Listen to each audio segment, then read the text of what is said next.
हाँ जी, नमस्कार। शारीरिक प्रशिक्षण अनुदेशक पीटीए की क्लास में आप सभी विद्यार्थियों का हार्दिक अभिनंदन, हार्दिक स्वागत। मुझे आशा है, उम्मीद है कि आप सब स्वस्थ होंगे, मस्त होंगे, एकदम जबरदस्त होंगे और पीटीए पाठशाला के माध्यम से आपकी तैयारी एकदम बेहतरीन चल रही होगी। मेरे मित्रों, अगर आप भी बनना चाहते हैं शारीरिक शिक्षक तो आज ही ज्वाइन कीजिए पीटीआई पाठशाला। पीटीआई पाठशाला जहां विद्यार्थियों के सपनों को क्या किया जाता है, साकार किया जाता है। ऐसा कोई विद्यालय नहीं होगा जहां पर पीटीआई पाठशाला का स्टूडेंट पीटीआई नहीं होगा।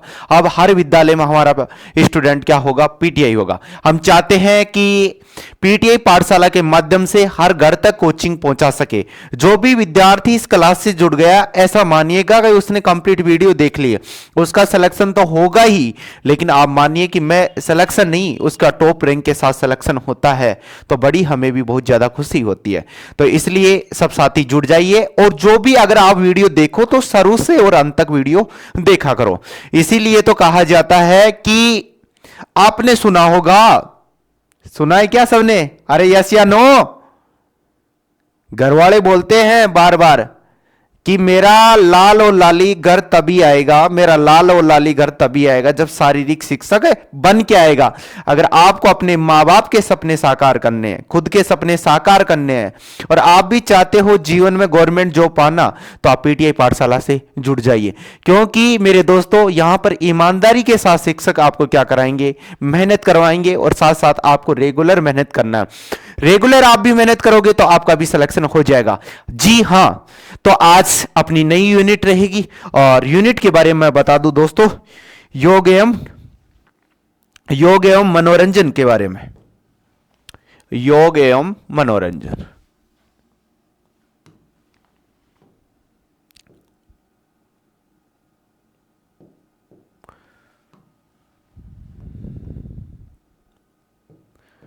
देखिएगा,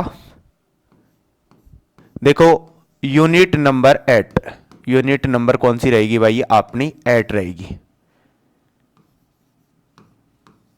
योग एवं मनोरंजन। योग एवं मनोरंजन।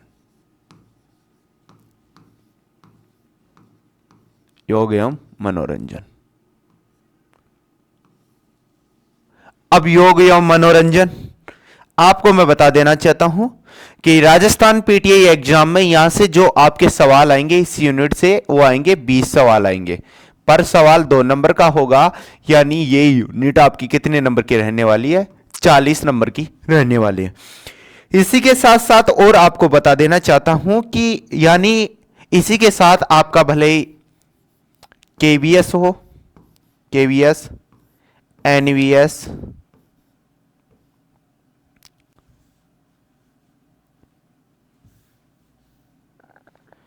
केवीएस,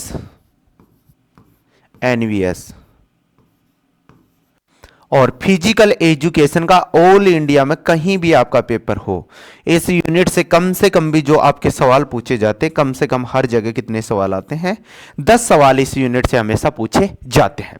एक एक सवाल को क्लियर करते हुए चलेंगे और जो अपना टॉपिक शुरू करेंगे वो करेंगे योग से।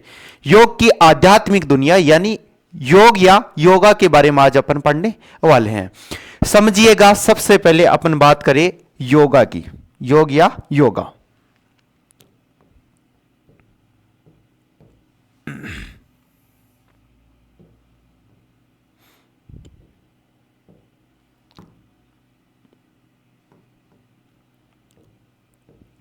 सुनिएगा दोस्तों, योग, योग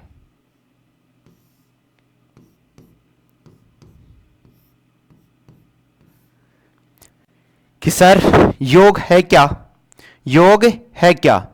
आपको बता दूं, योग या योगा की आध्यात्मिक दुनिया है ना अपनी दोस्तों। योग के माध्यम से, योगा के माध्यम से ऋषि मुनियों ने अपने ज्ञान की क्या की थी? यहां से प्राप्ति की थी। अपने ज्ञान की जो प्राप्ति की थी ऋषि मुनियों ने किसके माध्यम से की थी?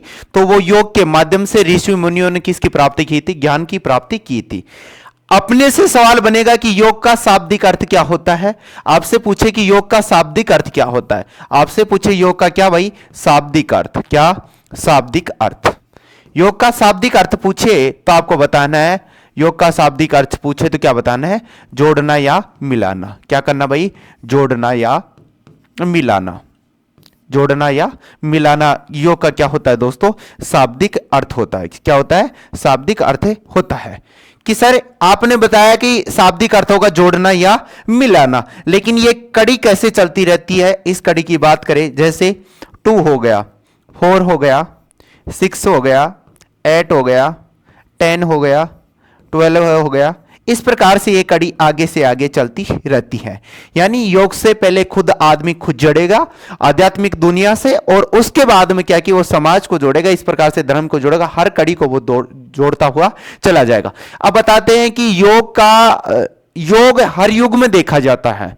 बताया जाता है कि योग को हर युग में देखा जाता है। जिसने भी ऋषि मुनियों ने अपने ज्ञान की प्राप्ति की थी, किसके माध्यम से, योग या योगा के माध्यम से क्या की थी, ज्ञान की प्राप्ति की थी। लेकिन दोस्तों सवाल यह बनता है कि योग का जन्मदाता देश कौन सा है। अपने से सवाल बनता है कि योग का जो जन्मदाता देश है, योग का जन्मदाता देश कौन सा है, योग का जन्मदाता देश पूछेगा, योग का जन्मदाता देश। तो आपको ध्यान में रखना है कि सर योग का जन्मदाता देश कौन सा है, तो दोस्तों भारत देश है। कौन सा देश है, भारत देश।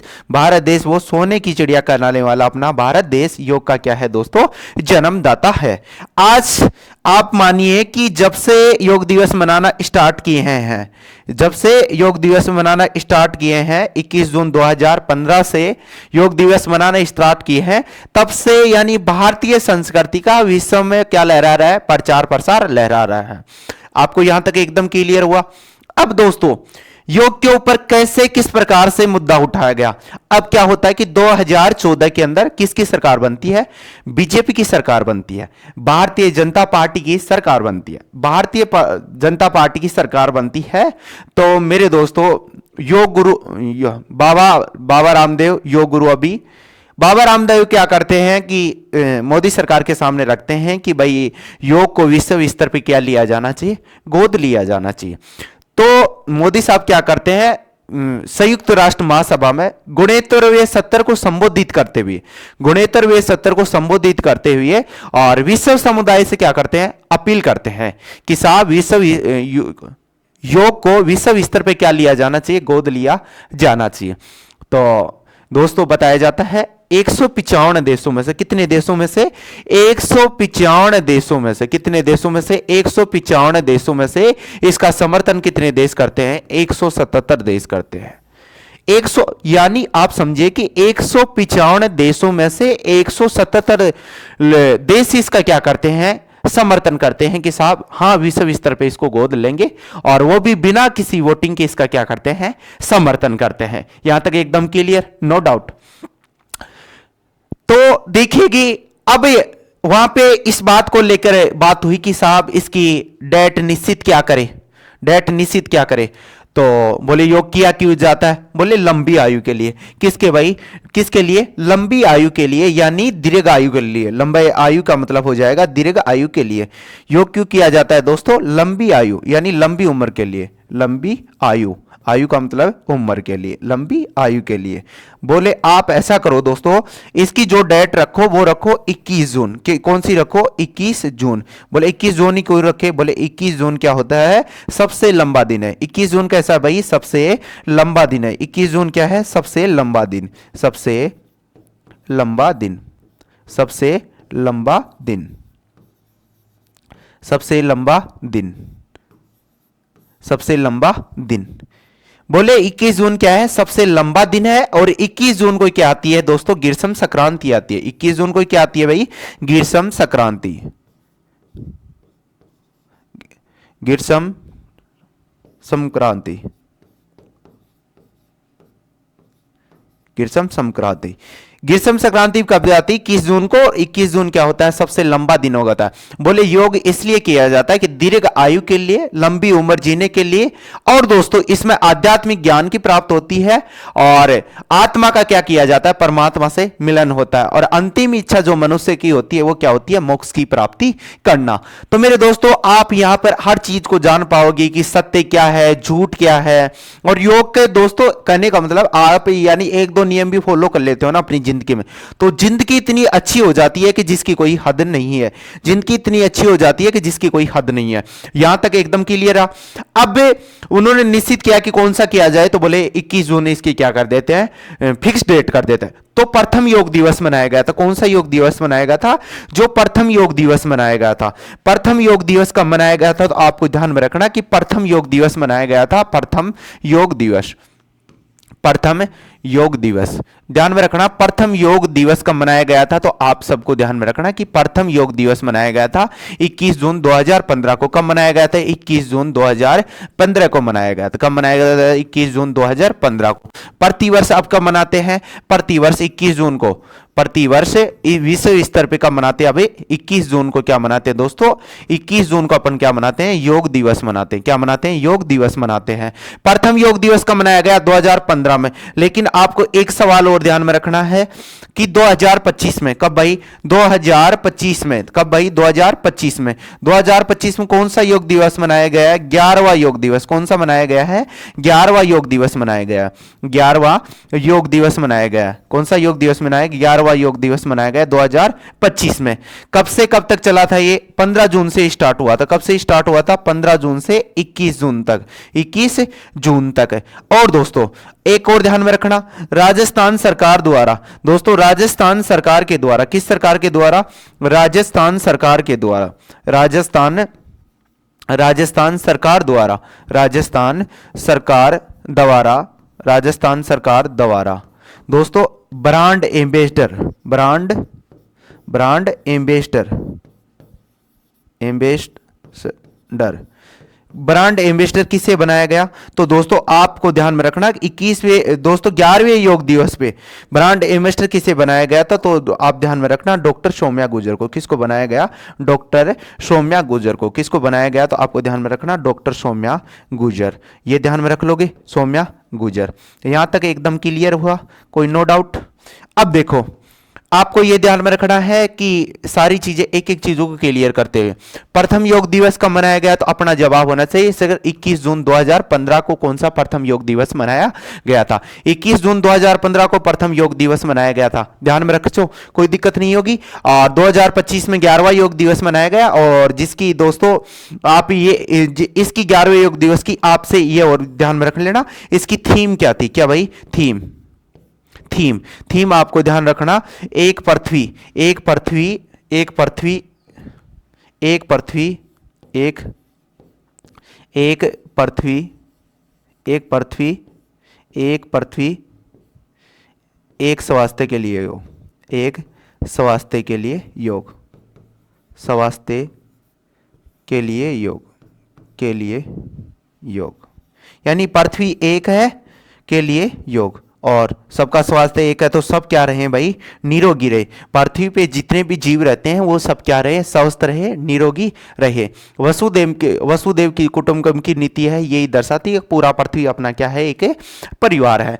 तो यहां तक क्लियर रखोगे। प्रथम योग दिवस कब मनाया गया? 21 जून 2015 को। प्रतिवर्ष कब मनाया जाता है? 21 जून को। 2025 में 11वां योग दिवस मनाया गया, और दोस्तों 11 योग दिवस मनाया गया, और यानी 15 जून से 21 जून तक चला था। थीम क्या थी? एक पृथ्वी एक स्वास्थ्य के लिए योग। और राजस्थान सरकार द्वारा जो ब्रांड एम्बेसडर जो घोषित किया गया था, वो किसको घोषित किया गया था? डॉक्टर सौम्या गुर्जर को घोषित किया गया था।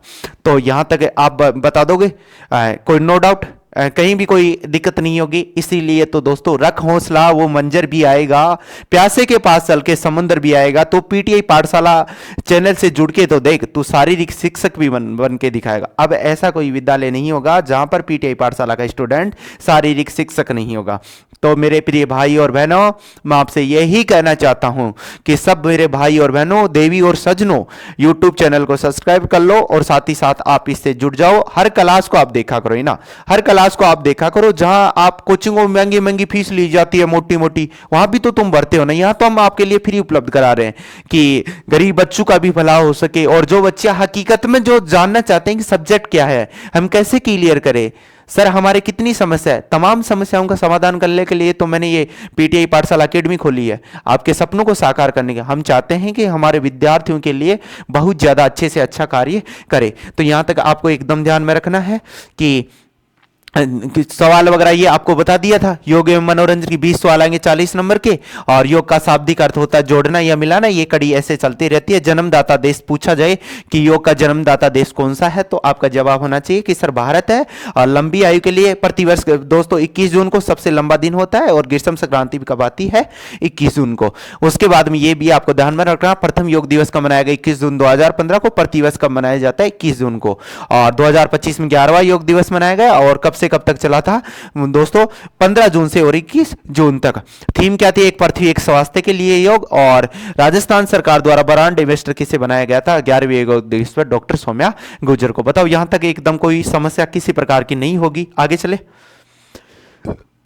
अब देखो यहां से आज जो अपनी बात होगी वो ही योग के ऊपर, किसके ऊपर होने वाली है, योग के ऊपर। अब समझना एक एक चीज है। यहां पर बोला है योग आध्यात्मिक, योग है ना, योग क्या है, आध्यात्मिक अनुशासन के लिए। किसके लिए दोस्तों, योग आध्यात्मिक अनुशासन अत्यंत सूक्ष्म विज्ञान है। यानी आध्यात्मिकता की तरफ व्यक्ति को क्या करता है, आकर्षित करता है।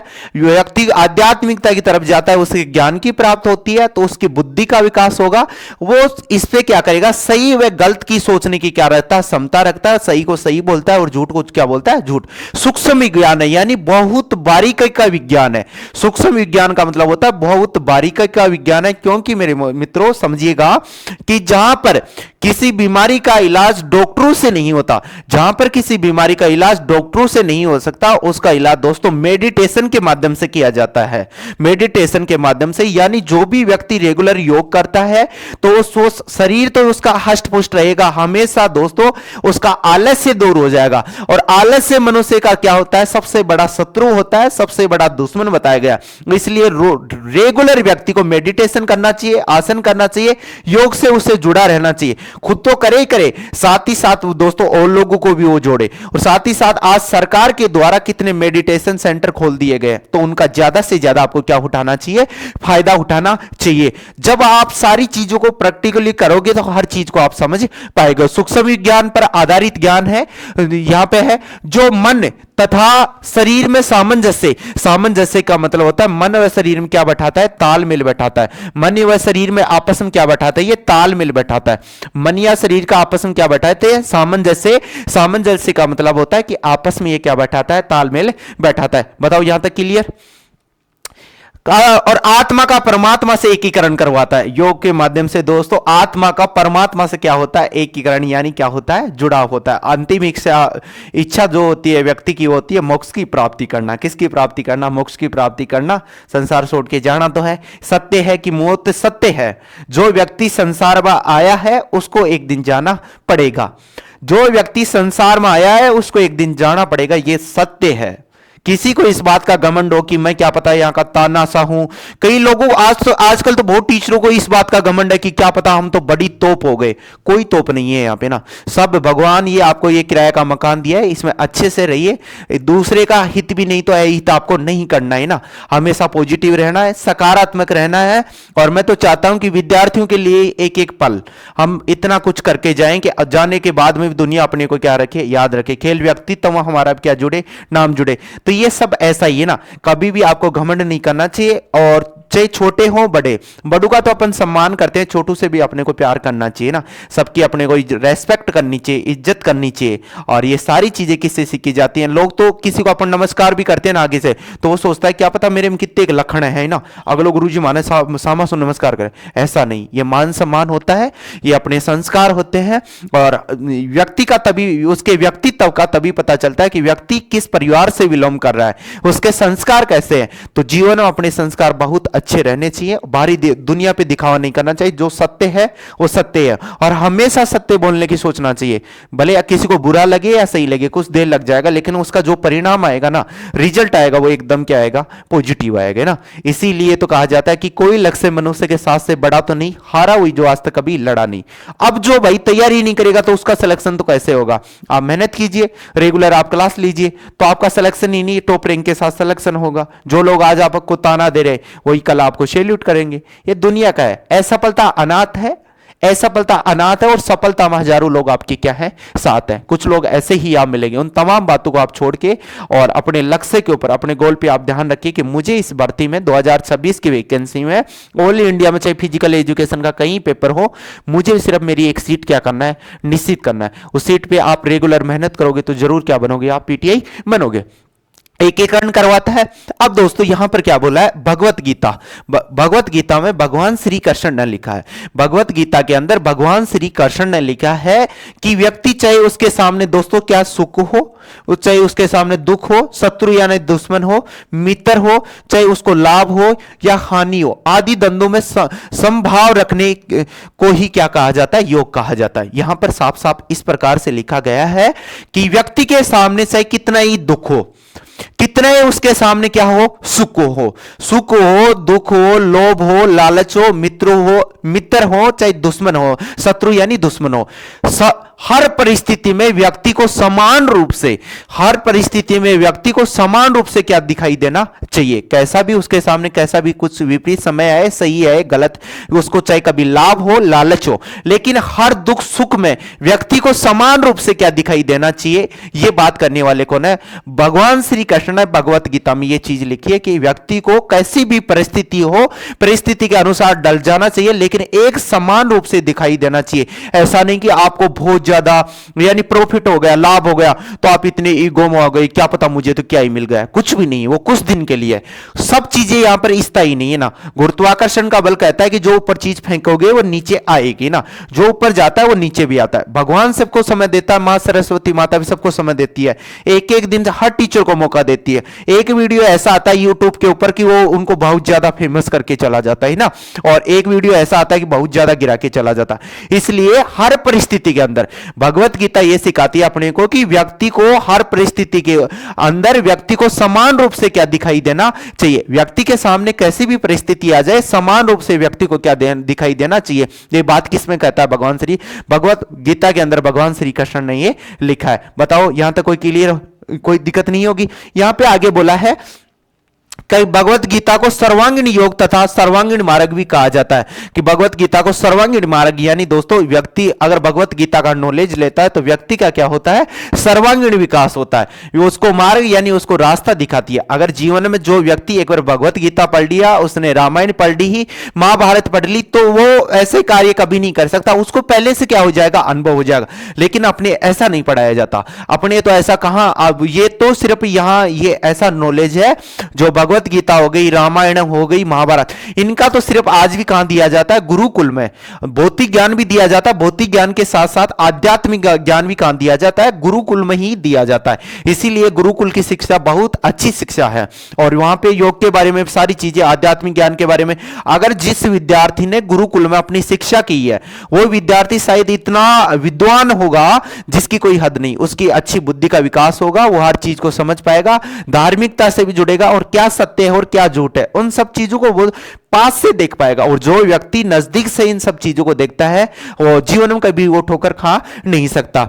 यह भी ध्यान में रखना, भगवान श्री कृष्ण ने सर्वांगीण योग में निष्काम कर्म योग की क्या दी है दोस्तों, अवधारणा दी है कि व्यक्ति को दोस्तों जो कर्म करने चाहिए। भगवत गीता में भगवान श्री कृष्ण ने बताया निष्काम से जो भी आप काम करो, जो भी कार्य करो। आज मानो कि आप पीटीआई की तैयारी कर रहे हो, शारीरिक शिक्षक की तैयारी कर रहे हो, आप सिर्फ इतना ही कर सकते हो, आप अच्छी मेहनत कर सकते हो। आप क्या कर सकते हो, अच्छी मेहनत कर सकते हो, इस रास्ते के ऊपर आप चल सकते हो और आप अच्छी मेहनत कर सकते हो। लेकिन आपका रिजल्ट कैसा आएगा कैसा नहीं आएगा आपको पता नहीं। तो आप अच्छी कर्म कीजिए और अपना एडमिट कार्ड लाके और मां सरस्वती माता के पास रख दीजिए। आपने अच्छी मेहनत की है तो आपका फल भी क्या आएगा, अच्छा आएगा। कुछ समय लगेगा, ऐसा नहीं कि 5 दिन के अंदर कोई पीटीआई बन जाएगा। समय मांगती है भाई, सफलता क्या मांगती है, समय मांगती है। एक बार की कहावत है कि एक किसान ने एक बढ़िया से बोला कि सेठ जी आपने तो ये प्याऊ लगा दी, बहुत अच्छा काम कर दिया। तो बढ़िया का जवाब था कि साहब मैं लगाने वाला मैं कौन होता हूं, किसी व्यक्ति को मैं नहीं होना चाहिए कि मैं कौन होता हूं, ये तो सब परमात्मा की कृपा है, ये तो सब प्रभु की कृपा है, उसकी कृपा से होता है। सही है। इंसान तो दुनिया के बारे में क्या पता क्या क्या सोचता है, लेकिन करता हो ही है, जो उसकी विधि का विधान होगा वो होना तय है, निश्चित है। किस टाइम में व्यक्ति काम मिलेगा क्या नहीं करेगा, ये सब भगवान श्री ठाकुर जी की कृपा है ना। जो होगा वो निश्चित पहले से ही किया गया है ना, भगवान ने पहले से तय कर दिया कि इस समय ये होगा। इसलिए निष्काम से, ऐसा नहीं कि पहले उसके फल की टेंशन कर ले जाए। व्यक्ति क्या चाहते हैं कि पहले 2 दिन तैयारी नहीं करेंगे, 2 दिन लाइब्रेरी में नहीं बैठेंगे, उससे पहले कि मेरा सिलेक्शन होगा या नहीं होगा। और साफ साफ कह दूं कि दिन में 22 बार सपना इस प्रकार से आता है कि मेरा सिलेक्शन है नहीं होगा, 22 बार इस प्रकार से आता है। लेकिन आप 22 अच्छी मेहनत करते हो, 23 बार ये दृढ़ संकल्प हो पाता है कि मेरा सिलेक्शन होगा, मैं अच्छी मेहनत कर रहा हूं, मुझे ईश्वर के ऊपर विश्वास है और अपनी मेहनत के ऊपर विश्वास है। इसलिए आप मेहनत कीजिए, ऐसा नहीं कि पहले या फल की तो आप ये यानी आपको क्या होना है, निष्काम कर्म योग की अवधारणा है, जिस पर यहां पे दोस्तों यहां पे साफ साफ बोला गया है। यहां पे जो बताया गया है इसमें क्या बोला है, पर्वती मार्ग यानी कार्य के प्रति व्यक्ति को क्या रहना चाहिए, जागरूक। पर्वती मार्ग यानी कार्य के प्रति व्यक्ति की क्या रहनी चाहिए, रुचि रहनी चाहिए। कार्य के प्रति व्यक्ति की क्या रहनी चाहिए भाई, रुचि रहनी चाहिए ना, अपना कर्म रेगुलर करना चाहिए। निर्वर्ती मार्ग यानी फल से, ऐसा नहीं कि आप पहले फल की आपको टेंशन नहीं, निष्काम रूप से आपको क्या करना, अपने कर्म करना है। कर्म करोगे तो मानिए एक दिन ना एक दिन आपको फल जरूर मिलने वाला है। ज्ञान मार्ग यानी नॉलेज को बढ़ावा देता है। और भक्ति मार्ग, भक्ति में जुड़ना चाहिए जिसमें आप जान सको कि आत्मा का परमात्मा से कैसे मिलन हो सकता है और किन चीजों को, और अपना आध्यात्मिक ज्ञान को, और भक्ति मार्ग से भी व्यक्ति को जुड़ जाना चाहिए। कर्म मार्ग यानी व्यक्ति के कर्म सदैव क्या होने चाहिए दोस्तों, प्रधान होने चाहिए। व्यक्ति के कर्म सदैव प्रधान होंगे तो मेरे दोस्तों उसका जो परिणाम है, उसका रिजल्ट है वो क्या आएगा, हमेशा सकारात्मक आएगा। कैसा रिजल्ट आएगा दोस्तों, सकारात्मक उसका क्या आएगा, रिजल्ट आएगा। एकदम व्यक्ति को क्या रहना चाहिए, अच्छी सोच के साथ आगे बढ़ना चाहिए। यहां तक एकदम क्लियर।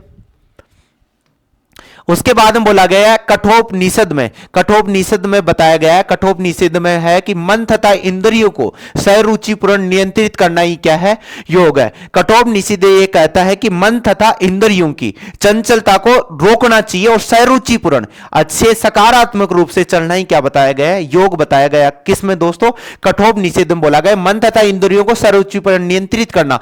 मन क्या होता है अपना, चंचल होता है, इंद्रिया क्या होती है, चंचल, यानी इनके ऊपर कंट्रोल पाना और रुचिपूर्ण चलना ही क्या बताया गया है, योग बताया गया है। किसमें, कठोपनिषद में। विष्णु पुराण क्या कहता है, विष्णु पुराण में है वह साधन जिसकी सहायता से मानव ईश्वर के साथ योग कहलाता है। वह साधन, योग के माध्यम से मानव क्या होता है दोस्तों, विष्णु पुराण में योग के माध्यम से मानव किससे जुड़ जाता है, ईश्वर से जुड़ जाता है। किससे जुड़ जाता है, ईश्वर से जुड़ जाता है, आध्यात्मिकता से जुड़ता है, ईश्वर के साथ क्या करता है, मिलाप करता है, उससे क्या कहा जाता है, योग कहलाता है। ये किसमें कहा गया है, विष्णु पुराण में। आगे भगवान श्री कृष्ण ने, भगवान श्री कृष्ण ने कहा क्या है कि योग कर्मसु कौशलम, योग कर्मसु क्या है, कौशलम, योग कर्मसु कौशलम। भगवान श्री कृष्ण ने कहा कि योग कर्मसु क्या है, कौशलम, कार्यों को कुशलतापूर्वक करना ही क्या है दोस्तों, योग है। यहां पर साफ साफ इस बात की ओर है, भगवान श्री कृष्ण ने भगवत गीता में यह श्लोक दिया है, संस्कृत का श्लोक है कि योग कर्मसु कौशलम, कि व्यक्ति को निष्भाव रूप से व्यक्ति को सदैव अपने क्या करने चाहिए, कर्म करने चाहिए। कर्म में कर्म उसके प्रधान होने चाहिए, कर्म उसके अच्छे होने चाहिए, और उसके सामने कैसी परिस्थिति आ जाए हर परिस्थिति में उसको सदैव रूप से एक समान रूप से दिखाई देना चाहिए। और दोस्तों कर्म यानी व्यक्ति को अपना कर्तव्य करना चाहिए, व्यक्ति अपनी ड्यूटी करेगा, कर्तव्य करना चाहिए, और वो भी निष्भाव रूप से। क्योंकि दोस्तों एक बार बताया जाता है कि भगवान श्री कृष्ण अर्जुन को उपदेश दे रहे थे, भगवान श्री कृष्ण अर्जुन को उपदेश दे रहे थे, तो अर्जुन ने बोला कि महाराज मैं आपके उपदेश कब तक सुनूंगा। तो अर्जुन कहता है कि तो उपदेश नहीं सुनो तो बोले आप, भगवान श्री कृष्ण कहता है कि आप युद्ध कीजिए। बोले महाराज मैं युद्ध करूंगा तो क्यों करूंगा, वो भी मेरे रिश्तेदारों के खिलाफ, उनके साथ में क्यों करूं। तो भगवान श्री कृष्ण ने उस टाइम में एक जवाब दिया अर्जुन को, बहुत अच्छा जवाब था, सुनिएगा, ऐसी बातें कहीं नहीं मिलेंगी, सुनिएगा। भगवान श्री कृष्ण ने साफ साफ कहा कि अर्जुन ये तेरा कर्म है, और कर्म सदैव व्यक्ति को निष्भाव रूप से करना चाहिए, कि ये तेरा कर्म है और व्यक्ति को कर्म निष्भाव रूप से करना चाहिए, चाहे वो अपने हैं चाहे वो पराये हैं, ये नहीं देखना, कोई यहां पे अपना नहीं है कोई पराया नहीं है, ये तेरा कर्तव्य है, ये तेरी ड्यूटी है, करना चाहिए। मानो कि जैसे आप आप क्या बन गए दोस्तों? कल आप एक शारीरिक शिक्षक बन गए। आप शारीरिक शिक्षक बन गए, मानो आपके गांव के पास आपकी क्या आ जाती है, ज्वाइनिंग ड्यूटी आ जाती है। और वहां पर जितने भी विद्यार्थी बैठते, ऐसा तो नहीं कि आपके निजी परिवार वाला होगा वो आपका निजी हो, और नहीं नहीं, वहां पे सब विद्यार्थी आपके लिए समान है। वहां पे आपका कर्तव्य है, ड्यूटी है कि उसको निष्भाव रूप से किया जाए। और दोस्तों सबके साथ क्या किया जाए, सम्मान व्यवहार किया जाए। इसीलिए भगवान श्री कृष्ण ने अर्जुन को समझाया कि व्यक्ति को सदैव अपने कर्म करने चाहिए। ऐसा नहीं अपना पराया यहां पे कोई नहीं होना चाहिए। जो आपकी ड्यूटी है, जो आपका कर्तव्य है, उसको रेगुलर करना चाहिए। आपका कर्तव्य ड्यूटी है कि रेगुलर आपको मेहनत करना है, और मेहनत कीजिए और एडमिट कार्ड लाके ईश्वर के पास रख दीजिए कि मालिक तू जाने तेरा काम, मालिक तू जाने तेरा काम, तूने जो दिया है देगा नहीं देगा वो तेरी है। आपको यह भी पता है कि वैकेंसी बहुत कम है, सबका तो सिलेक्शन होगा नहीं, सबका तो सिलेक्शन होगा नहीं, तो इसका मतलब यह नहीं कि आप कोई गलत कदम उठा लो, ऐसा भी नहीं। अगर नौकरी नहीं मिली तो सर क्या करें, नौकरी नहीं मिली तो भाड़ में जाए, प्राइवेट नौकरी भी कर सकते हो। आपने तो प्रशिक्षण किया है, काफी डिग्रियां ली, तो और भी आप कार्य कर सकते हो ना। ऐसा थोड़ी कि नौकरी ही जीवन में सब कुछ होती है। अच्छा इंसान अच्छा होता है, अच्छा इंसान अच्छा होता है। किसी चिपरासी को भी देखा होगा आपने कि वो भी इतने लोगों के दिल में जगह बना लेता है, क्योंकि उसका व्यवहार अच्छा है, उसके कर्म अच्छे हैं। और रिश्वतखोर होगा तो कोई आईएएस भी रिश्वतखोर आपको मिल जाएगा, काफी न्यूज पे देखते हो आप, है ना। तो इसलिए आपको अपना व्यक्तित्व, अपनी पर्सनैलिटी बहुत अच्छी होनी चाहिए, जो कि लोग अपने को संसार से जाने के बाद में अपने को याद रखें।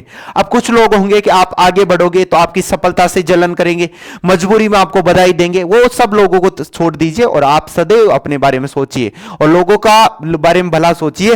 और ज्यादा से ज्यादा एक बेजुबान जानवरों की भी आपको क्या करना है, सेवा करना। उनका कोई नहीं होता, अपन को करना चाहिए। और बेजुबान जानवरों की सेवा भी करोगे, उसका रिजल्ट भी बहुत अच्छा आएगा। एक दूसरे के हित में कीजिए, एक दूसरे का सहयोग कीजिए, बड़ों का सम्मान कीजिए, छोटू से प्यार कीजिए, ऐसी सब भावना होनी चाहिए। और सदैव मां शारदे का आशीर्वाद, ठाकुर जी महाराज का, देवनारायण भगवान का सदैव आपके ऊपर आशीर्वाद बना रहे।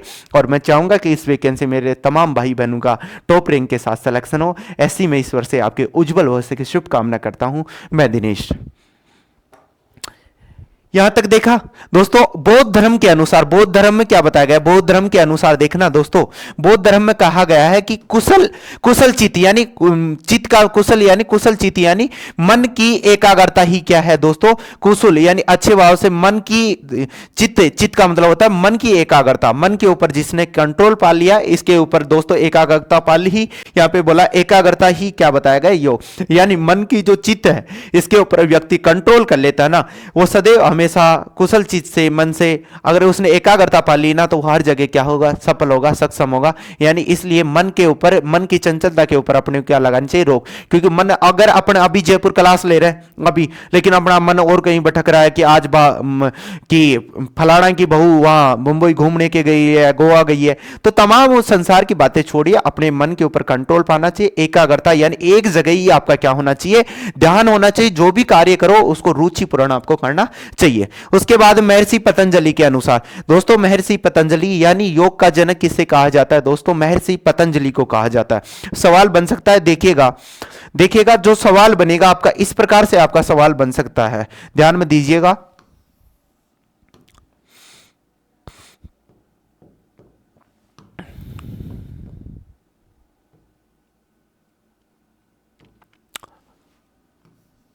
महर्षि लिख लो, साथ मेरे साथ लिख लो, महर्षि पतंजलि।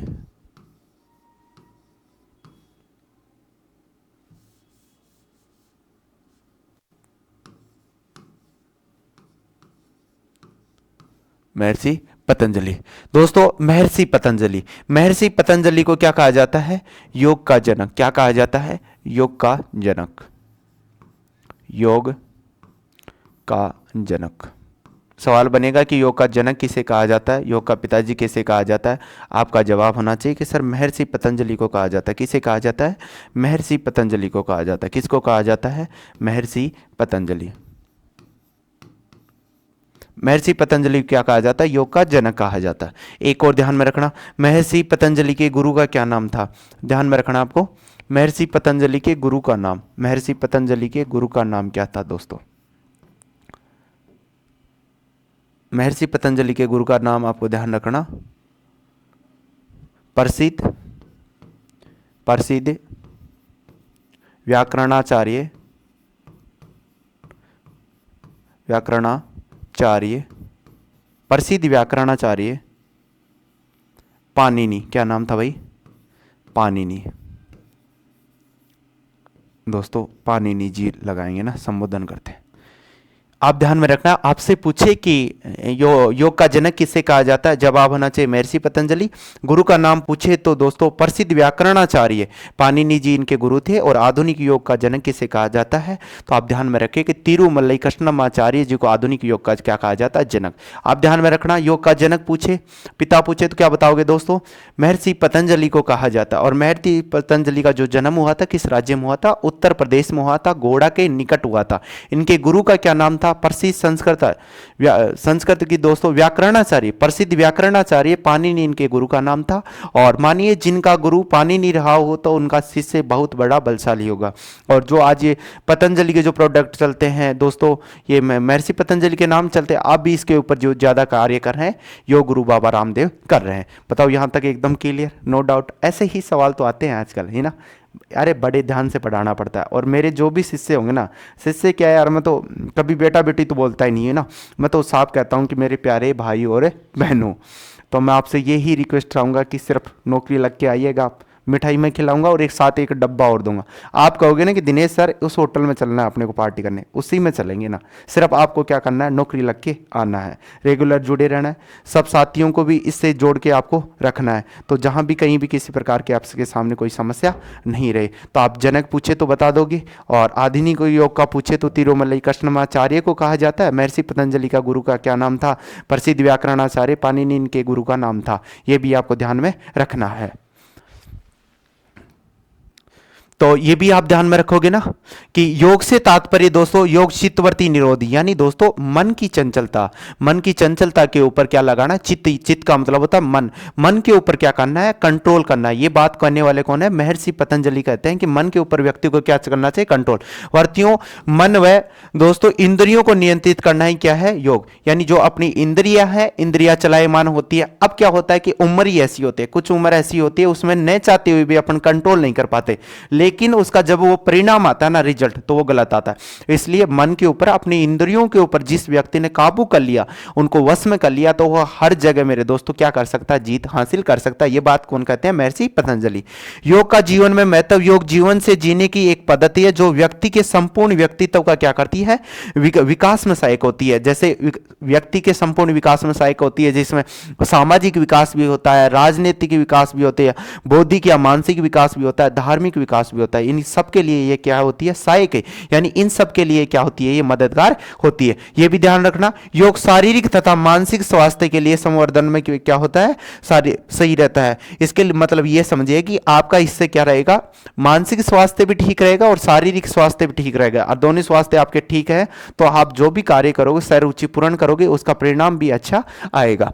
उसके बाद में कहा गया है कि योग से मांसपेशियों, हड्डियों, ग्रंथि तंत्र, श्वसन तंत्र, पाचन तंत्र, विसर्जन तंत्र तथा खत संसार तंत्र में एक ऐसा तालमेल बैठाया जाता है जो जिससे कि शरीर संपूर्ण स्वास्थ्य बना रहता है। क्योंकि बताया गया है दोस्तों कि आप मानिए कि बाहरी सफाई करने के लिए, बाहर से आप सफाई करने के लिए क्या करते हो, जल से स्नान करते हो। क्या करते हो आप, जल से स्नान करते हो। उसी प्रकार से आंतरिक सफाई करने के लिए, शरीर की आंतरिक सफाई करने के लिए व्यक्ति को क्या करनी चाहिए, क्रियाएं करनी चाहिए, व्यक्ति को कर्म करना चाहिए, नहीं ना। तो व्यक्ति क्रियाएं करेगा तो दोस्तों आंतरिक सफाई भी होगी, तो अच्छे सब अंगों का अच्छे से क्या होगा, विकास होगा। इसलिए दोस्तों यानी ऐसा नहीं कि बाहरी सफाई, आंतरिक सफाई भी शरीर की करना चाहिए। जैसे धोती क्रिया हो गई, नेति क्रिया हो गई, दुग्ध नेति हो गई, ये सब भी आपको बताने वाला हूं। योग से शरीर में प्रतिरोधक क्षमता बढ़ती है। योग, जो व्यक्ति योग करता है उसके आसपास भी बीमारी नहीं आती है ना, रोगों की क्षमता भी बढ़ती है ना, तो आसपास भी उसकी बीमारी नहीं आई। योग से शरीर क्या होता है दोस्तों, लचीला रहता है एकदम, जैसे आप घुमाओगे वैसे ही एकदम क्या रहेगा, लचीला रहेगा, और आपका चेहरा भी क्या करेगा, एकदम स्माइल। आज तुम बाबा रामदेव को देखते हो ना, कितनी उम्र है, लेकिन भाई साहब ऐसे देखता है कि 30 साल का जो युवा है ना। तो इसलिए योग करना चाहिए, सारा शरीर क्या रहेगा, लचीला रहेगा। कैसे भी तोड़ फोड़ लो, कैसे भी कर लो, आप जो भी आप व्यायाम करोगे, मेडिटेशन करोगे, एकदम सारा शरीर क्या रहेगा, लचीला नहीं, या पहिए की तरह गोल मटोल हो जाओगे, गेंद की तरह, या पहिए की तरह गोल चक्कर हो जाओगे, या गोल टोल गेंद की तरह। इसलिए योग करना चाहिए, योग से जुड़ना चाहिए रेगुलर। आप अगर मेडिटेशन कर रहे हो ना, तो मानिएगा कि आपका लंबी उम्र तो जियोगे, साथ ही साथ आपका जो शरीर है ना एकदम लचीला रहेगा ना, बहुत अच्छा लगेगा आप, है ना। योग से एकाग्रता बढ़ती है, यानी योग के माध्यम से अपना ध्यान क्या होता है, एक जगह लगता है। जो भी कार्य करोगे उसमें आपका क्या लगेगा, ध्यान लगेगा। योग एक अहिंसक, अहिंसक का मतलब है कि आप किसी भी जीव को दोस्तों हिंसा नहीं करोगे, अहिंसक, किसी भी मन वचन कर्म से किसी प्राणी को आप क्या करोगे दोस्तों, ठेस नहीं पहुंचाओगे। अहिंसक गतिविधि है जिसमें व्यक्ति नैतिक स्तर पर क्या बनता है, अच्छा बनता है, उसका व्यक्तित्व अच्छा बना। योग से शारीरिक मानसिक विकास के साथ साथ बौद्धिक और आध्यात्मिक विकास भी होता है। योग शिक्षा का दोस्तों इंपोर्टेंस यानी महत्व, योग का मुख्य उद्देश्य है मन पर नियंत्रण करना। योग का दोस्तों मुख्य इंपोर्टेंस बताया कि मन के ऊपर जिसने नियंत्रण कर लिया, मन के ऊपर जिसने कंट्रोल पा लिया ना, वो हर जगह फतेह हासिल कर सकता है, हर जगह क्या जीत हासिल कर सकता है। आगे कहा है कि दोस्तों 2 नंबर है, शरीर और मस्तिष्क के बीच संपूर्ण संतुलन तथा व्यक्ति ब्राह्मणों के बीच पूर्ण तालमेल स्थापित करना है। 3 नंबर बोला, योग का पूर्ण व्यक्तित्व का निर्माण तथा मस्तिष्क को स्थिरता प्रदान करने वाली यह प्रक्रिया है। 4 नंबर कहा गया है, योग एवं स्वास्थ्य के मध्य संबंध विकसित करना है। 5 नंबर है, व्यक्ति के दोस्तों यहां पर बौद्धिक विकास होता है, शारीरिक भी होगा, मानसिक एवं आध्यात्मिक विकास करना है। योग का महत्व बताया गया। योग का दोस्तों विकास क्रम की बात करें, विकास क्रम, भारत में योग का विकास क्रम कहां से मिलता है दोस्तों, इसके जो साक्ष्य बताया जाता है कि जो योग के साक्ष्य जो प्रमाण मिलते हैं ये अपने को सिंधु घाटी सभ्यता से मिलते हैं। जब सिंधु घाटी सभ्यता का उत्खनन किया जाता है तो वहां से इसके जो साक्ष्य या प्रमाण मिलते हैं कि योग भाई साहब सिंधु घाटी सभ्यता में भी था। सभ्यता के समय दोस्तों माना जाता है 3000 ईसा पूर्व मोहनजोदड़ो से योगी की कांसे की क्या मिली है, मूर्ति मिली है, तथा अन्य अवशेषों से भी योगिक अवस्थाओं का क्या मिला है दोस्तों, ज्ञान प्राप्त किया गया है। योग के विकास को निम्न 5 कालों में वर्गीकृत किया गया है। पहला रहेगा अपना वैदिक काल। कौन सा काल भाई, वैदिक काल। वैदिक काल, ऋग्वेद में युजनते दोस्तों योग का जो प्रचलन मिलता है, तो आपसे पूछे किस वेद में मिलता है, तो आपको बताना ऋग्वेद में भी मिलता है मुख्य रूप से ना। शब्द का प्रयोग किया जाता है जिसका तात्पर्य है दोस्तों मैत्रायणी उपनिषद में षडांग योग की अवधारणा, षडांग का मतलब 6 अवधारणा दी गई है। षडांग योग में योग के कितने भाग बताए गए हैं दोस्तों, 6 भाग बताए। पहला कौन सा है, प्राणायाम है। दूसरा कौन सा है, प्रत्याहार है। तीसरा कौन सा, ध्यान लगाना है। चौथा क्या है, धारणा है। पांचवा क्या है, तर्क है। और छठा क्या बताया गया है दोस्तों, समाधि। क्या बताया गया है, समाधि बताया गया। यह पूर्व शास्त्रीय काल भगवत गीता में योग को परिभाषित किया गया है कि बौद्ध तथा जैन धर्म में भी क्या था दोस्तों, योग, यानी बौद्ध और जैन धर्म थे उस टाइम में भी क्या था, योग था। तो यह भी आपको ध्यान में रखना। मधु का प्रयोग किया गया, जैसे जैन धर्म में दोस्तों महापंचावर्त को अवधारणा दी गई कि यम का मतलब दोस्तों परहेज करना परिभाषित करता है, इसी प्रकार बौद्ध धर्म में भी आसन तथा मुद्राओं का क्या मिलता है दोस्तों, उल्लेख मिलता है। शास्त्रीय काल की बात करें, इस समय महर्षि पतंजलि अष्टांग योग का प्रतिपादन किया था, और इस समय बौद्ध धर्म में दोस्तों विपासना की अवधारणा दी गई थी। विपासना का मतलब होता है कि आप ऐसी जगह चले जाइए और जहां आपको मौन धारण रहना, किसी से कोई बात नहीं करना और सब आध्यात्मिक बाबत ध्यान देना।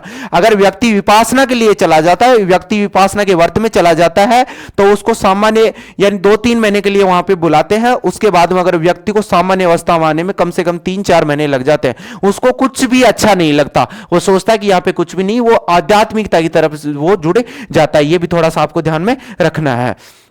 आगे कहा गया, यहां पर बोला गया दोस्तों यम है, नियम है, आसन है, प्राणायाम है, प्रत्याहार है, धारणा है, ध्यान और समाधि। उत्तर शास्त्रीय काल की बात करें, इस समय गुरु गोरखनाथ ने हठ योग को सर्वाधिक लोकप्रिय किया था। दोस्तों गुरु गोरखनाथ, आपने भर्तृहरि महाराज का नाम सुना होगा, और भर्तृहरि जी का जो मेला लगता है अपने अलवर में, है ना। अलवर का दोस्तों इसे क्या कहा जाता है, आपको कुंभ भी कहा जाता है ना, अलवर का कुंभ कहा जाता है, भर्तृहरि मेला लगता है ना। और महाराज महाराज भर्तृहरि जी महाराज के गुरु का नाम था क्या क्या था दोस्तों? गोरखनाथ। और आपने वो फल के बारे में सुना ही होगा ही ना। बनाया। हठ योग का प्रतिपादन मार्कंडेय मुनि ने किया था दोस्तों। और हठ योग में शरीर की शारीरिक एवं मानसिक शुद्धि हेतु योग को दोस्तों अपनाया जाता है। हठ योग के 7 अंग है, ये सप्तांग योग भी कहते हैं दोस्तों। इसमें है, ये पहला है षटकर्म आसन है दोस्तों, मुद्रा है, प्राणायाम है, ध्यान है, और क्या है यहां पर समाधि है। क्या है यहां पे? समाधि है। उसके बाद में बोला गया मध्यकाल में सूफी संतों ने योग को अपनाया तथा प्रचार किया, जैसे सूफी संत निजामुद्दीन औलिया। सूफी संत कौन है दोस्तों? अपने निजामुद्दीन औलिया। इसका मतलब ये समझ सकते हो कि मध्यकाल में दोस्तों अपने जो जिक्र मिलता है, निजामुद्दीन औलिया कौन थे? सूफी संत। योगी क्रियाओं में क्या थे? निजामुद्दीन योगी क्रियाओं में क्या थे? निपुण थे ना उस टाइम के, तो वो भी क्या थे भाई? बाबा रामदेव ही थे। आधुनिक काल की बात करें, स्वामी विवेकानंद दोस्तों अरविंद घोष ने राष्ट्रीय आंदोलन के समय योग को क्या किया था? लोकप्रिय बनाया था। यानी दोस्तों स्वामी विवेकानंद जी ने भी जो ज्ञान की प्राप्ति की थी वो किसके माध्यम से की थी? योग के माध्यम से इन्होंने ज्ञान की प्राप्ति की थी। रामकृष्णन परमहंस ने भक्ति योग को पुनः क्या किया था? लोकप्रिय बनाया था। और बाबा रामदेव वर्तमान में ये आसन और प्राणायाम को वैश्विक स्तर पर लोकप्रिय बना रहे हैं, यानी विश्व स्तर पर योग को पहचान दिला रहे हैं। तो योग गुरु बाबा रामदेव के द्वारा वर्तमान में दिलाई जा रही है। तो बाबा रामदेव को भी सादर प्रणाम करते हैं।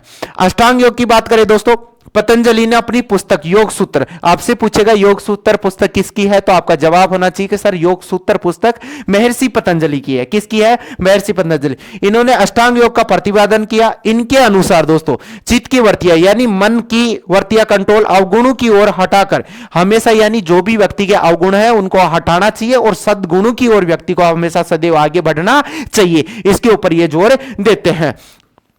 विषय को एकाग्र करना ही क्या है? योग साधना है।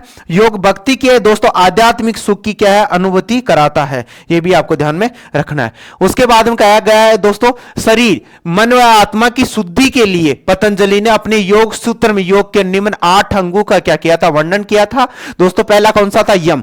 यम स्वयं का प्रतीक है। इसका शाब्दिक अर्थ होता है दोस्तों परहेज करना। यम का दो शाब्दिक अर्थ होगा परहेज करना या किसी चीज से क्या करना? बचा के रखना। यम सामाजिक तथा नैतिक अनुशासन की प्रक्रिया बताई जाती है। यम का पालन दूसरे से व्यवहार करते समय किया जाता है। पतंजलि ने 5 यम का वर्णन किया। पहला बोला कि व्यक्ति सत्य मन वचन कर्म से सत्यवादी होना चाहिए।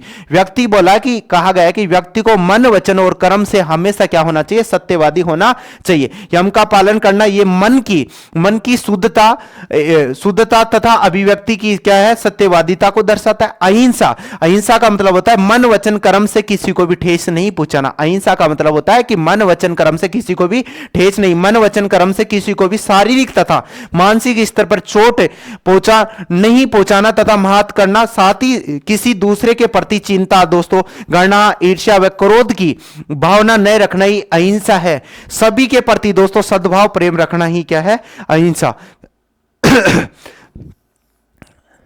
इसलिए कहा जाता है कि अहिंसा परमो धर्म है दोस्तों। अप्रियग्रह सह अप्रियग्रह इंद्रियों को प्रसन्न करना, रखने वाले साधनों को धन का अनावश्यक संग्रह न करना चाहिए। अप्रियग्रह में क्या होता है? व्यक्ति के पास कितना भी धन होगा वो इंद्रियां क्या होंगी दोस्तों? इंद्रियों को प्रसन्न करना, अपने आप को और प्रसन्न करने के लिए वो हमेशा धन की क्या करता है? इकट्ठा करने की सोचता है कि मैं इतना इकट्ठा कर लूं। नहीं, व्यक्ति को अनावश्यक धन का संग्रह नहीं करना चाहिए। व्यक्ति को जितने भी धन की आवश्यकता है उतने ही धन को रखना चाहिए कि मैं स्वयं भी भूखा नहीं रहूं और मेरे घर पे जो भी अतिथि आया है, जो भी मेहमान आया वो भी क्या भूखा नहीं जाए। इसलिए अनावश्यक रूप से धन का संग्रह नहीं करना चाहिए। अगर ज्यादा धन है तो आपको गरीब लोगों में बांट देना चाहिए। गरीब लड़कियों का विवाह करा दो, उन्हें भाई फ्री में आप किसी को एजुकेशन उपलब्ध करा दो कि आपकी वजह से अगर 10 लोगों का भविष्य सुधरता तो बहुत अच्छी बात है। इसीलिए उसको कह के गया था कि मंदिर के अंदर प्रसाद को सब लोगों में बांटा जाता है। मंदिर के अंदर प्रसाद को सब लोगों में बांटा जाता है। अगर मंदिर में जो पैसा है वो भी सब लोगों में बांटा जाए तो उन लोगों की क्या हो जाए भाई? गरीबी दूर हो जाए। क्योंकि भगवान सिर्फ भोग के भूखे रहते हैं, नहीं तो धन दौलत के कभी ईश्वर कभी भूखे नहीं रहते। ईश्वर सबके लिए सोचते हैं अच्छा ईश्वर ने भाई अपने को ये शरीर दिया है तो अपने को अच्छा कर्म करना चाहिए और सदैव दूसरों के हित में बात करनी चाहिए। संग्रह, व्यक्ति को कम आवश्यकताओं के साथ जीवन व्यतीत करना चाहिए। साथ ही दोस्तों गलत तरीकों से धन कमाना ही क्या प्रिय है, यानी कम, ऐसा नहीं कि बहुत ज्यादा सुविधाओं के साथ जीना, कम संसाधनों के साथ जीवन जीना चाहिए। और दोस्तों साथ ही साथ कहा गया है कि गलत तरीकों से धन न कमाना, चोरी नहीं करना, अप्रिग्रहण नहीं करना, गलत तरीके से धन नहीं कमाना। जितना भी कमा रहे वो ईमानदारी के साथ आपको क्या करना है, धन कमाना है।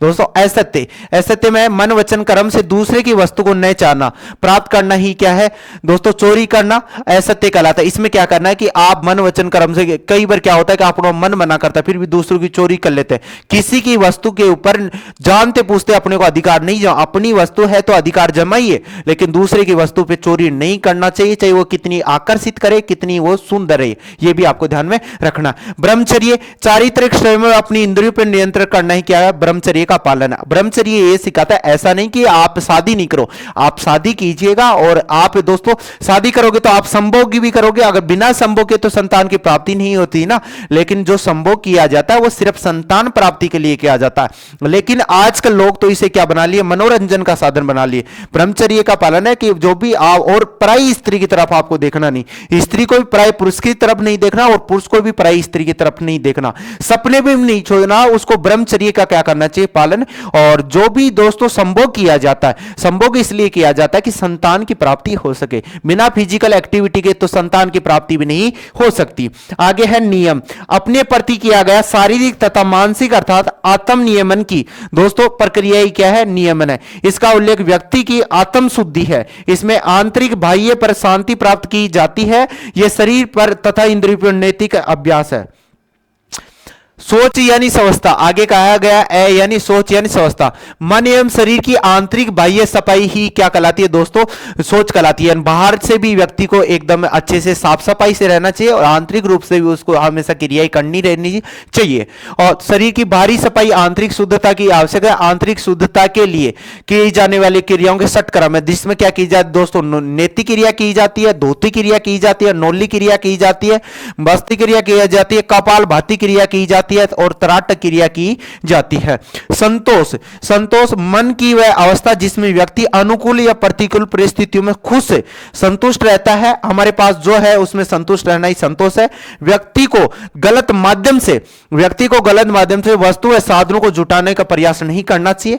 तब का मतलब होता है दोस्तों, मन वचन कर्म से पवित्रता का अभ्यास करते हुए सभी इंद्रियों इच्छाओं पर दोस्तों क्या विजय पाना ही क्या कहलाता है, तप कहलाता है। उसके बाद में लक्ष्य को प्राप्त करने में आने वाली कठिनाइयों जैसे रुकावटों, विपरीत परिस्थितियों आसानी से सहन करना तथा उन विजय पर प्राप्त हुए निरंतर आगे बढ़ते रहना ही क्या है, तप। जैसे दोस्तों सुख हो गया, दुख हो गया, गर्मी सर्दी, लाभ हानि आदि। स्वाध्याय, स्वाध्याय का मतलब होता है मनुष्य का ईश्वर के साथ संबंध स्थापित करना, विचारों का आदान प्रदान करना, मूल्यांकन करना, ज्ञान की प्राप्ति, विचारों में शुद्धता लाने के उत्तम ग्रंथों का दोस्तों अध्ययन करना ही क्या कहलाता है, स्वाध्याय यानी स्वयं अध्ययन करना। जैसे वेद हो गए, उपनिषद हो गए, रामायण, भगवत गीता आदि।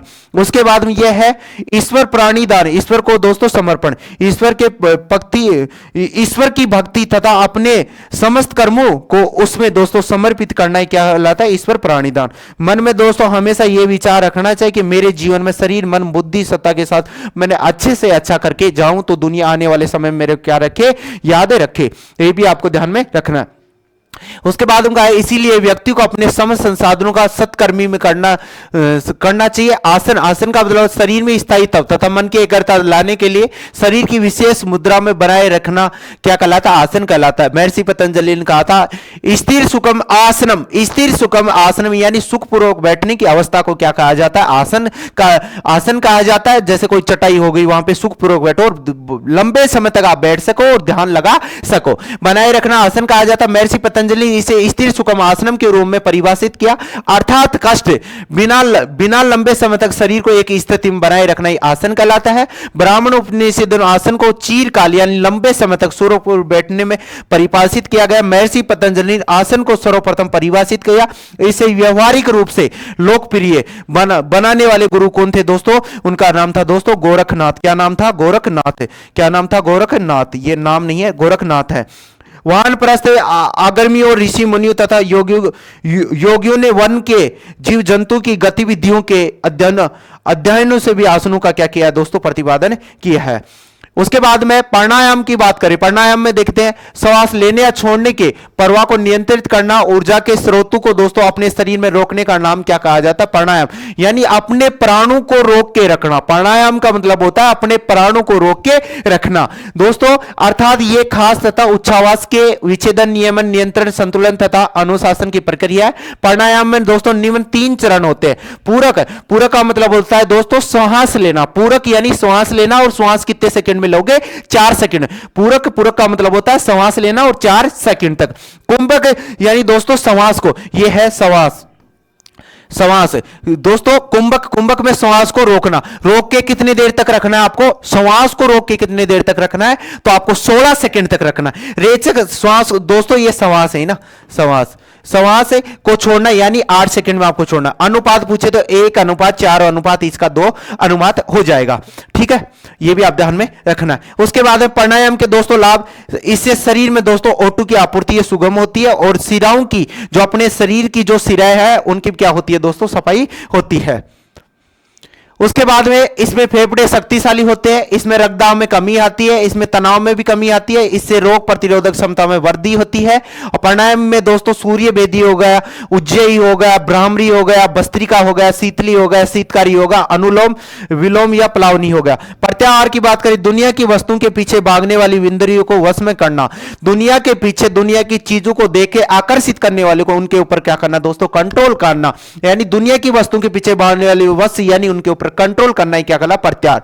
यह आत्म नियंत्रण की प्रक्रिया है। इस पर शब्द, रंग, रूप, गंध आदि अनुभूतियों पर नियंत्रण रखना ही प्रत्याहार है। इसमें मस्तिष्क व इंद्रियों को नियंत्रित किया जाता है। दोस्तों धारणा की बात करें, धारणा हम देखते हैं, धारणा एक मानसिक व्यायाम है, क्योंकि इसमें मस्तिष्क बिखराव की प्रकृति में दोस्तों कमी होती है। अतः मस्तिष्क का किसी एक बिंदु या कार्य पर केंद्रित होना ही क्या कहलाता है दोस्तों? धारणा कहलाता है।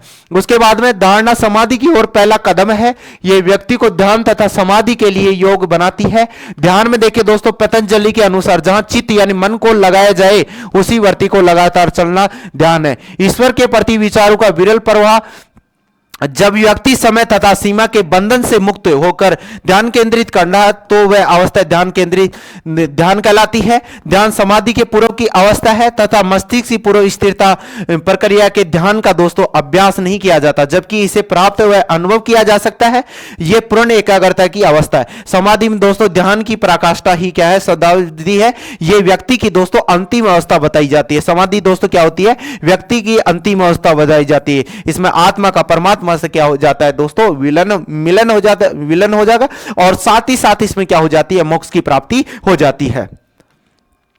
उसके बाद में क्या है? इसमें व्यक्ति अपनी आत्मा का परमात्मा से विलीन कर देता है, अर्थात आत्मा का परमात्मा से मिलन ही क्या है? समाधि। इस समय व्यक्ति को दोस्तों तत्व ज्ञान अनुभव होता है और वह ईश्वर के दैविक सुख को अनुभव करता है। योग के प्रकार में देखिएगा दोस्तों, सबसे पहले कर्म योग। ये कर्म करने का योग है। ये मानव सर्व आत्म कल्याण निष्काम कर्म से सेवा करना चाहिए। भगवत गीता में बताया था कि कर्म योग है निष्भाव रूप से करना चाहिए, बिना फल की टेंशन करते हुए व्यक्ति को क्या करना चाहिए? कर्म करना चाहिए। ऐसा कर्म जो ध्यानमीय जागरूकता में किया जाने वाला कर्म योग कहलाता है।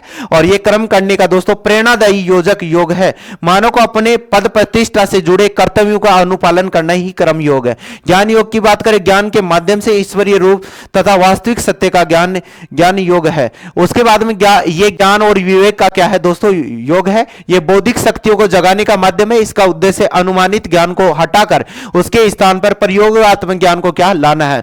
भक्ति योग की बात करें, यह सघन भक्ति करने का योग है। इसमें आस्था पर जोर देते हुए श्रद्धा के तंत्र को भक्ति योग कहा जाता है। भक्ति को दोस्तों सच्चा नहीं वही है जो अपराध तथा अहंकार से मुक्त होकर यानी घमंड से मुक्त होकर मनुष्य सभी कर्मों को ईश्वर में समर्पित कर देता है। राजयोग का यानी सभी योग का गुरु बताया जाता है। यह सबसे उत्तम कोटि का योग है। इसे राजसी योग भी कहते हैं। इसका प्रमुख उद्देश्य मानव के दोस्तों व्यक्तित्व छुपी ताकत का विकास करना। प्रत्येक प्रकार के योग की कुछ न कुछ सामग्री का इसमें क्या होता है? मिलाप किया जाता है। यह भी आपको ध्यान में रखना है। यह भी आपको क्या रखना है भाई? ध्यान में रखना है। महर्षि पतंजलि के अनुसार चित्त वालों के लिए दोस्तों अभ्यास तथा वैराग्य चित्त वालों के लिए क्रिया योग का सहारा लेकर आगे बढ़ने का मार्ग सुझाया जाता है। मंत्र योग में यहां पे बताया गया मन की चंचलता था, मंत्रों का उच्चारण द्वारा दूर करना ही क्या है, मंत्र योग है। इसमें भी शक्ति है जो मन को बंधनों से क्या करती है, स्वतंत्र करती है, मन को बंधनों से क्या करती है, आजाद करती है। इसका मुख्य उद्देश्य मन की दुनिया को आकर्षणों से क्या करना, आजाद करना। यानी अब दोस्तों आगे जो अपनी बात करेंगे वो करेंगे आसन की। किसकी बात करेंगे, आसन की। हेडिंग डालेगा आसन। आसन, आसन किसे कहा जाता है, सुखपूर्वक बैठने की अवस्था को, सुखपूर्वक बैठने की अवस्था को क्या कहा जाता है, आसन कहा जाता है। और दोस्तों महर्षि पतंजलि का एक श्लोक था संस्कृत का, स्थिर सुखम आसनम, स्थिर सुखम आसनम यानी सुखपूर्वक बैठने की अवस्था को क्या कहा जाता है, आसन कहा जाता है, जिसमें चीरकाल तक बैठा जा सके, लंबे समय तक बैठा जाए। दोस्तों यहां पे आसन योग का तीसरा तत्व है, अष्टांग योग का यह भाग बताया जाता है। महर्षि पतंजलि ने दोस्तों बोला कि स्थिर सुखम आसनम व्यक्ति का सुख में बैठना ही क्या कहलाता है दोस्तों, आसन कहलाता है। ब्राह्मणोपनिषद में बताया गया चीरकाल यानी लंबे समय तक सुखपूर्वक बैठने की स्थिति को क्या कहा जाता है, आसन कहा जाता है। दोस्तों महर्षि गेरंड के अनुसार आसनों का जो वर्गीकरण किया गया उसमें बोला कि शरीर के लिए दोस्तों संवर्धनात्मक आसन में उन्होंने कौन कौन से लिया, गोमुख आसन। गोमुख आसन में होगा दोस्तों गाय के मुख के समान आकृति, गोमुख आसन का मतलब होगा गाय के मुख के समान आकृति। धनुरासन यानी धनुष के समान आकृति। मत्स्यासन यानी मछली के समान आकृति, मतेंद्रासन के समान आकृति। पश्चिमोत्तासन मयूरासन यानी मोर के समान आकृति। सिंहासन यानी सिंह के मुख के समान आकृति। कर्मासन हो जाता है दोस्तों दोनों वो हाथों वाला। और वृक्षासन यानी वृक्ष के साथ, एक सलभासन हो गया, एक गरुड़ासन हो जाएगा। ध्यानात्मक आसन में दोस्तों एक अपना सीधासन होता है, पद्मासन होता है, भद्रासन होता है, मुक्तासन होता है, स्वस्तिक आसन होता है। विश्रामात्मक आसन में विश्राम के लिए जो आसन होते हैं उसमें शवासन और मकरासन होता है। शवासन यानी दोस्तों मुर्दे के समान आकृति होना, सबके समान यानी मुर्दे के समान, ये भी आपको ध्यान में रखना। उसके बाद में स्वामी सत्यानंद सरस्वती के अनुसार, स्वामी सत्यानंद सरस्वती के अनुसार कहा गया कि खड़े होकर करने वाले आसन कौन से हैं। जो व्यक्ति खड़ा होकर जो आसन करता है वो आसन कौन कौन से है, गरुड़ासन है, नटराजासन है, ताड़ासन है, कटी चक्रासन है, त्रिकोणासन है और चंद्रासन और वृक्षासन, ये खड़े होकर किए जाने वाले आसन है। बैठकर करने वाले आसन कौन है, पश्चिमोत्तासन है, उत्तासन है, सीधासन है, पद्मासन है, शशांकासन है और गोमुख आसन है। पीठ के बल लेटकर दोस्तों, किसके बल लेट के, तो पीठ के बल लेटकर करने वाले आसन में कौन से होंगे दोस्तों, हलासन यानी हल के समान आकृति, हलासन यानी हल के समान आकृति। करण पीड़ासन हो गया, सर्वांगासन या शवासन या मर्कटासन हो जाएगा। पेट के बल करने वाले आसन में देखिएगा दोस्तों इनमें कौन कौन से आते हैं, तो इनकी बात करें भुजंगासन, भुजंग का मतलब यानी सर्प के मुख के समान आकृति यानी कोबरा के समान। एक धनुरासन हो जाता है, सलभासन हो जाता है और बालासन इसमें शामिल होते हैं। ये देख लो कंप्लीट मैंने लगा दिया। शवासन यानी मुर्दे के समान लौटना, भुजंगासन यानी सर्प के समान आकर, देव बाबा रामदेव यानी इसका भी कंप्लीट क्या ले सकते हो आप, स्क्रीनशॉट ले सकते हो। ये कंप्लीट मैंने आपके सामने लगा दिया। ये हलासन यानी हल के समान आकृति, कंप्लीट इमेज लगा दी कि मेरे विद्यार्थी को सारी चीजें बहुत अच्छे से समझ में आई। ले लिया ना सबने, बोलो आया मजा क्लास का, ऐसे मजा आएगा। अगर आप वीडियो से जुड़े ना, क्लास से जुड़े, तो एक एक चीज का बड़ा इंपॉर्टेंट महत्व रहने वाला है। उसके बाद में दोस्तों प्राणायाम, प्राणों को रोक के रखना। प्राणायाम होगा अष्टांग योग का ये चौथा तत्व है। प्राणायाम की वह प्रक्रिया जो 3 चरणों में पूरी होती है।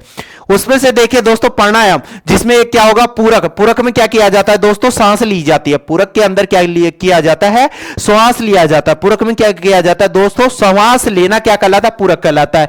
दोस्तों कुंभक, श्वास को रोक के रखना क्या कहलाता है, कुंभक कहलाता है। रेचक, श्वास को बाहर करना, श्वास को क्या करना, बाहर कर रखना। अब देखो इसमें एक तो होता है अंतः कुंभक, कुंभक में अंतः कुंभक यानी पूरा श्वास भरकर उसे रोकना।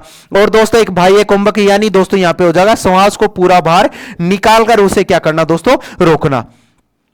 उसके बाद में प्राणायाम के जो प्रकार होंगे दोस्तों, उसमें सूर्य वेदी में दोस्तों अनुलोम विलोम आता है, एक अपना उज्जयी हो गया, ब्राह्मरी हो गया, भस्त्रिका हो गया, कपाल भाती हो गया। कपाल का मतलब होता है दोस्तों मस्तिष्क, कपाल का मतलब मस्तिष्क या खोपड़ी होता है। शीतका हो गया, शीतली हो गया और कौन सा हो गया, मूर्छा हो गया। उसके बाद में देखो ये कंप्लीट इमेज मैंने आपके सामने लगा दी। आप चाहो तो इनका स्क्रीनशॉट भी ले सकते हो और इस प्रकार से एक एक चीज को, इस प्रकार से मेरे प्रिय भाई और बहनों, एक एक चीज को समझते हुए चलिए। एक एक चीजें बड़ी प्रैक्टिकली इमेज के माध्यम से आपको समझाई जा रही है। इससे अच्छा भाई तो हमारे तो यानी बहुत अच्छे से अच्छा हम पढ़ाने का आपकी कोशिश कर रहे हैं। सूर्य नमस्कार देखिए दोस्तों, सूर्य नमस्कार में कितने आसन होते हैं दोस्तों? 12 आसन होते हैं, यही ध्यान में रखना। सूर्य नमस्कार में कितने होते हैं? 12 आसन। दोस्तों इसके लिए मंत्र बोले जाएंगे। पहला मंत्र होगा ओम मित्राय नमः। पहला नंबर सूर्य नमस्कार में जो एक नंबर पे होगा ओम मित्राय नमः। सभी मित्रों को क्या करना, आपको नमन करना है। प्रणाम आसन सबसे मित्रों को क्या करना होता है? प्रणाम। सूर्य समझ जीवन के स्रोत के रूप में होता है, अर्थात वह ब्रह्मांड का मित्र होता है, क्योंकि इससे सभी ग्रहों का प्रकार ताप ऊर्जा प्राप्त होती है। दूसरा मंत्र बोलेंगे होम खगे नमः। 2 नंबर पे बोला जाता है होम खगे नमः। हस्त उत्तरासन प्रकाशवान को प्रणाम करना।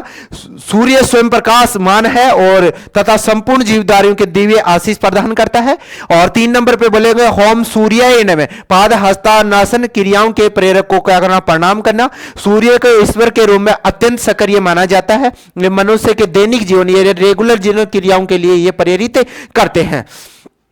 उसके बाद में है 6 नंबर पे दोस्तों होम भानवे नमः। आरव संचालासन प्रदीप्त होने वाले प्रणाम को, इसमें सूर्य को दोस्तों गुरु का प्रतीक माना जाता है। जिस प्रकार गुरु हमारी भ्रांतियों को दूर करके अपने जीवन में जो प्रकाश, जो अंधेरा उसको दूर करके और जीवन में क्या लाता है? प्रकाश।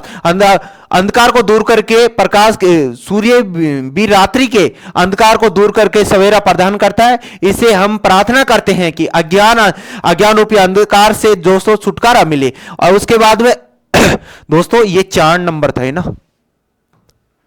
ये 3 था, सॉरी ये 4 नंबर था ना, 4 नंबर था ना, और ये आपका हो जाएगा 5 नंबर है ना। होम खगाय नमः। पर्वतासन यानी आकाश गामी को नमन करते हुए समय का ज्ञान प्राप्त करने के लिए सूर्य की गति को आधार माना जाता है। और 6 नंबर पे जो है होम पुष्णे नमः यानी अष्टांग नमस्कार को, पोषक को नमस्कार करना। सूर्य पिता की भांति हमें शांति, प्रकाश तथा जीवन देकर हमारा क्या करता है दोस्तों? पोषण करता है। उसके बाद में 7 नंबर होगा होम हिरण्यागर्भाय नमः।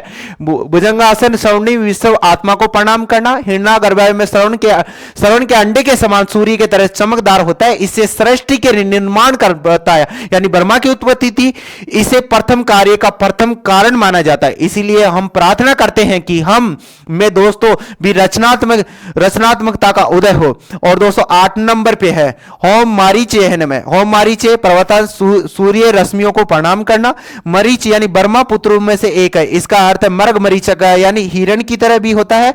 हम भी जीवन भर सत्य की खोज में इस प्रकार से भटकते रहते हैं। जिस प्रकार रेगिस्तान में प्यासा व्यक्ति जल के लिए भटकता रहता है, जिस प्रकार से क्या करता है, हिरण को जो प्यास लगती है तो वो सूर्य के प्रकाश के कारण उसको आगे तालाब दिखता है, हिरण वहां तक दौड़ के जाता है लेकिन वो तालाब नहीं मिलता, फिर आगे दौड़ता है। इसी प्रकार से दोस्तों इसी स्थिति में एक बार पानी तो पिएगा, सदैव ज्ञान प्राप्ति के लिए सूर्य से प्रार्थना करते हैं। ये आपको ध्यान में रखना। उसके बाद में 9 नंबर है ना, 3 मिनट का काम हो रही ना।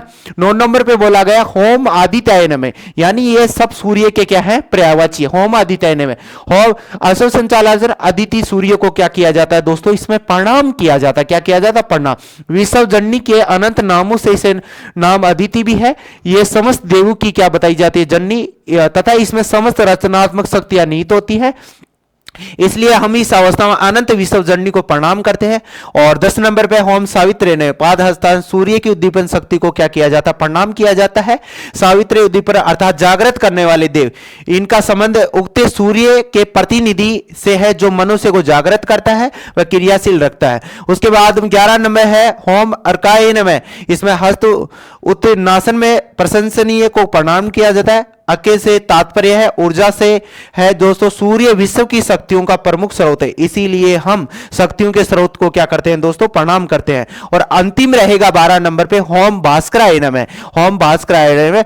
परमाणासन आत्मज्ञान को, प्रेरक को क्या करना होता है, प्रणाम करता है। इस अवस्था में दोस्तों हम आध्यात्मिक सत्य को महान प्रकाशक के रूप में सूर्य को अपनी श्रद्धा को समर्पित करते हैं। सूर्य को जो भी अपनी श्रद्धा होती है उसको क्या किया जाता है दोस्तों, समर्पित किया जाता है। वैसे आज भी दोस्तों अपना अर्घ देते हैं यानी जल डालते हैं सूर्य को, क्या वो पूछा जाता है कि नहीं, लेकिन अपने एक समझ के वो जल डाल दें। ऐसे लिए अपने सदैव अपने कर्म जीवन में अच्छे रहने चाहिए। आप स्वस्थ रहना, मस्त रहना, जबरदस्त रहना। अगले वीडियो के साथ मिलते हैं सभी साथियों को, जब तक मेरा जय हिंद।